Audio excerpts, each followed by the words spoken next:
Question number 12 देख रहे होंगे कि जल की अनुपस्थिति में अम्ल का व्यवहार अम्लीय क्यों नहीं होता। अगर जल की अनुपस्थिति, जल वहाँ पे नहीं रहा तो अम्ल का व्यवहार अम्लीय नहीं काम करेगा, अम्ल जैसा काम ही नहीं करेगा, ऐसा क्यों हो जाता है। तो यहाँ पे क्वेश्चन जो है सबसे शॉर्ट में लिखा गया कि अम्ल के देखिए अगर अम्ल रहे, जल रहेगा, यहाँ पे जल नहीं होना चाहिए, बोल रहा है ना कि जल की अनुपस्थिति में अम्ल का व्यवहार अम्लीय क्यों नहीं होता। अगर जल रहे तो जल की उपस्थिति में अगर अम्ल का व्यवहार पूछे तो देखो जल में क्या होता है ना कि अम्ल के आयन होता है और अम्ल में क्या होता है H+ होता है। ठीक है, ध्यान रखिएगा। अगर जल की उपस्थिति में अम्ल का व्यवहार पूछे तो जल की अनुपस्थिति में अम्ल का व्यवहार अम्लीय होगा।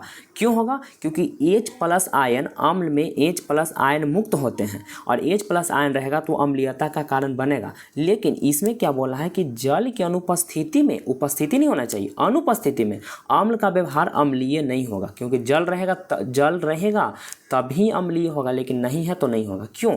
तो यही बात है कि जल की अनुपस्थिति में क्या होता है कि अम्ल अपने अणुओं से H+ आयन को अलग नहीं कर सकता है। मतलब H+ जो आयन रहेगा उसको अलग नहीं कर पाएगा, और जब तक अलग नहीं करेगा तो कैसे होगा।